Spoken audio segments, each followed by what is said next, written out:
An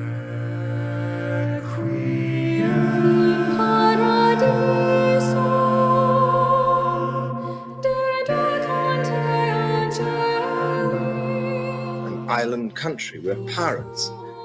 For the structure of our society to change, whereby their opinions determine that we are no longer pirates, we should no longer have a pride in individuality. The fact that we should no longer go out and fight. And it really is, come on, we've got no opportunity now, have we? In the old days, it used to be pirate ships, and it used to be daggers and swords, and then we'd go out and do it. Society will not warrant anymore that they are going to allow England to do that. They are no longer going to allow any country. But hold on. Why would we want to go out and be pirates and buccaneers? I think deep down we lament the fact that we are no longer allowed to do it. I'm not saying that we should perpetrate the old attitude of pirates. I think what we lament is the fact that the pirates used to come back sometimes, and we used to dance in the pubs, and we used to go back, and we used to laugh. I understand that that's inevitable, that things that change.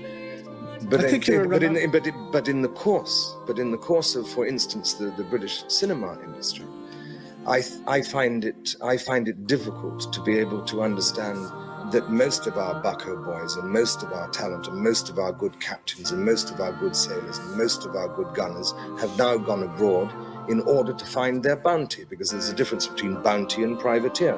I believe that our country is beginning to forget the fact that we have captains and kings, and I am sorrowful.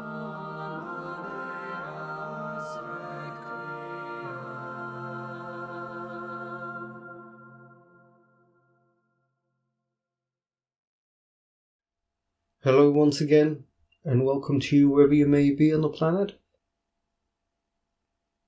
I've got my hands on a copy of the Meetings with Gurdjieff in Paris, 1944, by Rob Couture. Thank you to him. I'm very pleased to have it, and I'll read a passage from it, and a couple of other things.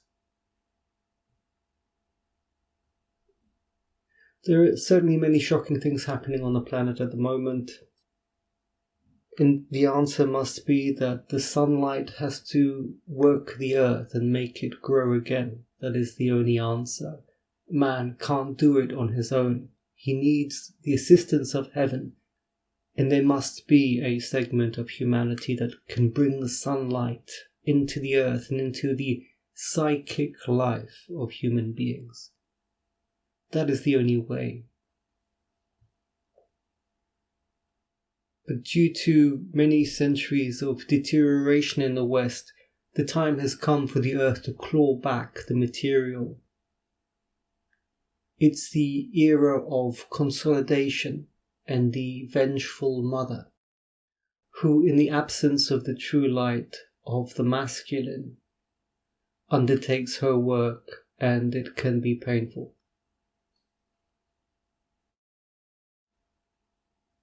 Here in England, the government has once again changed the time. The time has been changed now. The sequence of the day has been shifted back 1 hour, and it is a great joy to disturb the greatest number of people. That is a joy for the false self that it finds stimulating, since it doesn't have a heart, since it is not growing anything real. It is only the external noise that makes it feel alive.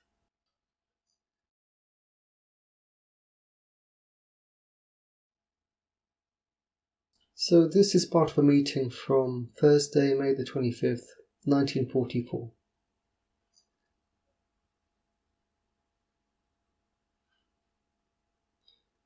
I have the impression that I have more and more difficulty in exercising on Sunday. I can't seem to give the shock in the chest and in the spine. Do you realize why it's difficult? I don't know, probably because I work too much with the head. You are not interested. You do not work with your whole presence. You only want to do it theoretically, but that's not you. You decided by chance with your head, but you don't want to. Now it is necessary for you to have a purpose with all your presence. If you do so, you will gradually awaken this function in you. You don't feel because you don't have feeling. Among other things, I am going to say something which is not for you, and at the same time which is for you. I saw something this afternoon that can be of great service to all of you. You have no contact. You do not poison each other to go towards your aspirations. It is possible to have a common contact through the common aim. It is possible by practice. For example, when you are sitting together, do not spend your time inwardly as in life. Use this opportunity to do an exercise. You suggest that this atmosphere around you awakens the desire to go towards the aim. Anyone here can produce such an atmosphere. The atmosphere is a fire which makes it possible to aspire to the common aim. When you get together, immediately this fire will automatically occur. You can have an action on a whole city. Paris is big, but if you start and a movement is produced in a point of the atmosphere, it will little by little become possible for a wave to start that will spread everywhere. You know the different laws of telepathy. It's as if the atmosphere is distended. A fabric is made like a spider's web. If a new force enters our mesh, it can spread all over the net, like in an electric cable. It is necessary when you are fortuitously together that you do this exercise. You create a factor to achieve the aim together. For that, it is necessary to do two things internally: autosuggestion and representation by forms, by subjective forms. Little by little you will understand what is going on. It is not important to imagine it exactly. Imagine that a net is formed between you like a network. If a current passes through a point of the network, it will pass everywhere. If there is a feeling of heat or cold at one point, all the points will feel hot or cold. Imagine that what is happening in one place is happening everywhere.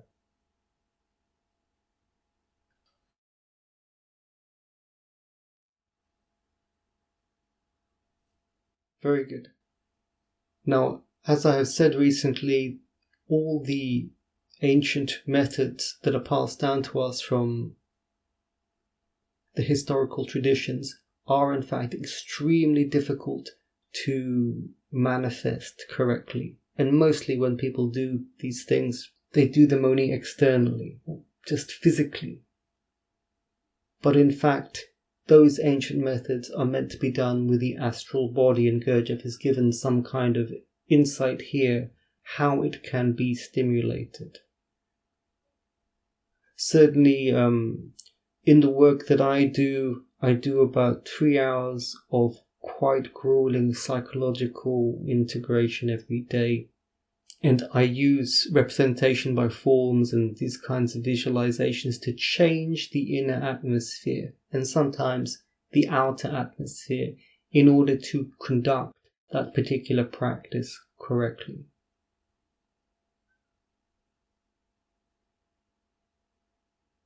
As I said at the beginning, the West certainly is declining, and truly most of the world as well. Whatever it looks like, it is involutionary construction and not evolution that you see, for instance, in China and India. And in the same way that Gurdjieff says that a more conscious and spirited evolutionary person may affect those around him, so it is with all of us on this planet. We need the light from the sun to be born once again. I did see somebody speaking about Gurdjieff a few weeks ago, and that man, who seemed to have quite a lot of development, was once again saying, what is the key to the Gurdjieff teaching? What is the origin of the teaching? What is the single message of the teaching? There is no single message. Gurdjieff's teaching is about evolution. Evolution through specific knowledge of the inner structures. It's quite difficult to learn. And the truth is that if you want to learn about these things, you are immediately stepping outside of the safety blanket of human life. So much do we rely on the matrix, and the matrix is your safety. And it is better to learn one thing at a time, carefully, which takes great effort.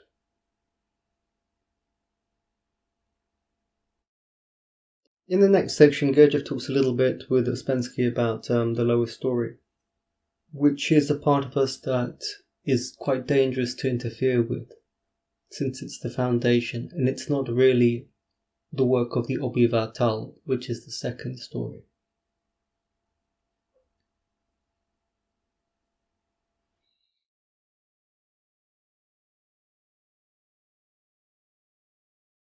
Then a great deal was elucidated for me by the idea that each centre was not only a motive force but also a receiving apparatus, working as receiver for different and sometimes very distant influences.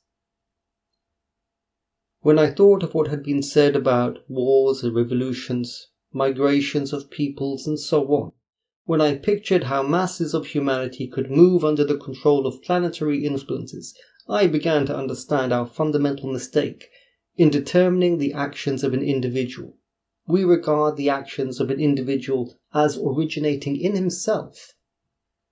We do not imagine that the masses may consist of automatons obeying external stimuli and may move, not under the influence of the will, consciousness, or the inclination of the individual, but under the influence of external stimuli coming possibly from very far away.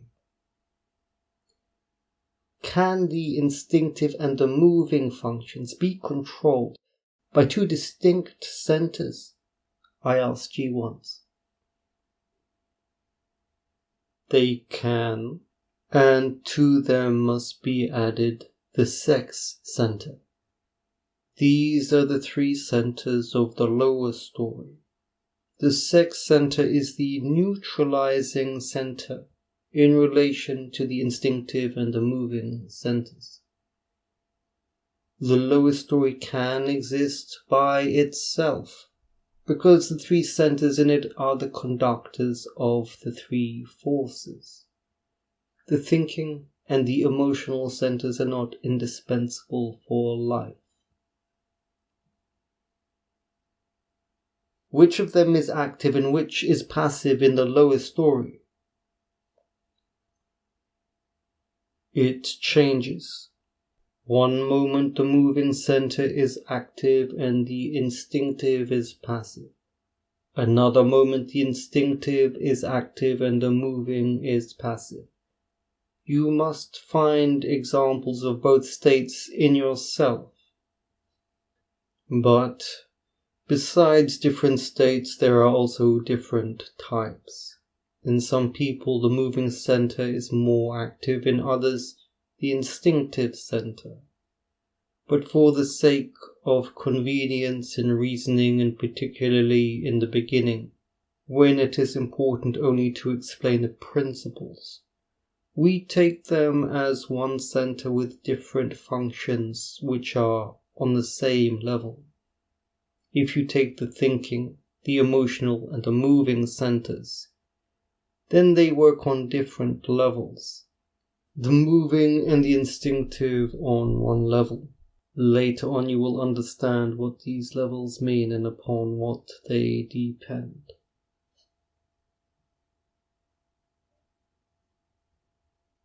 When I'm sewing on a machine, sometimes my hands tell me something about what's happening with the fabric.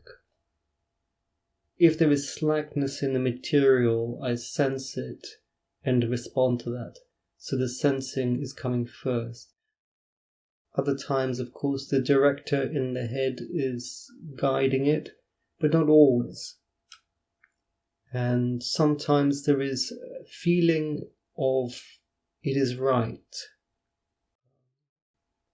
Feeling is neutralizing and is of a different order because the ends of the triad are fixed and are properly part of that tier, whereas the neutralizing is the beginning of something new. Hidden inside this passage are various details about the movement that happens across centers as they rise up tier by tier in the octave, which is important to understand.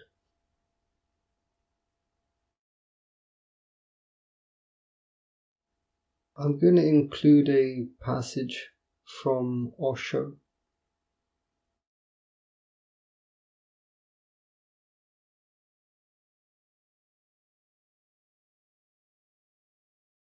Beloved Osho, I feel like I'm in a hurry and that all the people in the commune have the same feeling. It is as if there is no time left, as if any day this very moment can be the last moment. Am I dying?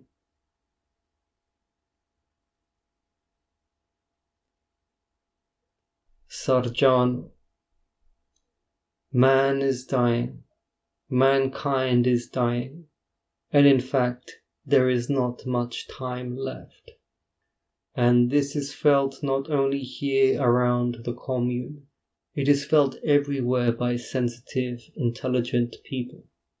Only the mediocre are unaware of it. Only the politicians go on rushing into the danger, the calamity that awaits. Totally unaware where they are going and where they are leading the world. But people of sensitivity, awareness, meditativeness, people of the heart are everywhere feeling that the danger is very close, that mankind can commit suicide any moment, that the future was never so uncertain as it is today, that the tomorrow may really never come. These are moments of great turmoil, but they can become of great creativity too. When one is encountering death, one can bring one's total potential into manifestation. When there is no time left, you cannot postpone. Hence the hurry. When death is very imminent, life flares up to the optimum, and that is what is happening to all creative people around the world.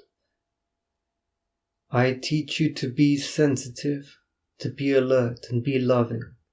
Be sensuous because God is not against the rose flower, God is in it. If you can sensuously feel the velvetiness of the rose, you have touched God Himself. God is not against the stars and the sun and the moon, He is in them. If you can allow them to enter into your being, if you allow them to stir your heart, if you can allow them to drive you crazy in a dance of joy and celebration, you will be coming closer and closer to home. I teach sensitivity and I teach love.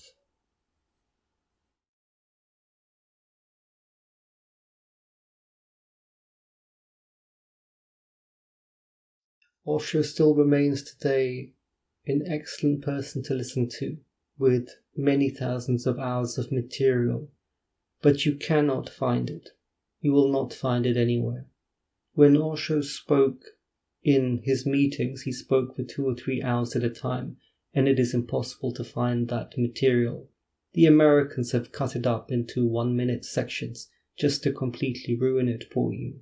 In the same way, when I try to find images on the internet for the videos that I do every week, it's very hard for me to find an image that hasn't got Americans writing Alamy on every single pixel.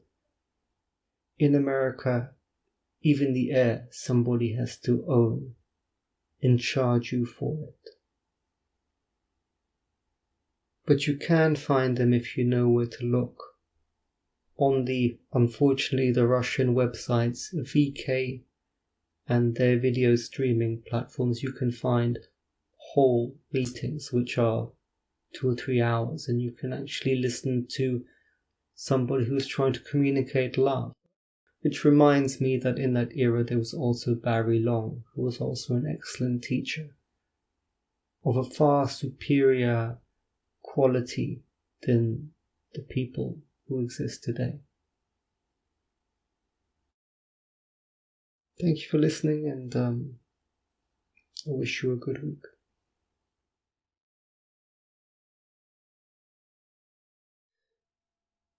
Girl, you look so pretty to me. You always did, like the Spanish city to me.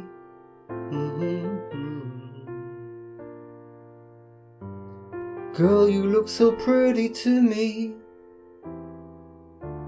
You always did, like the Spanish city to me.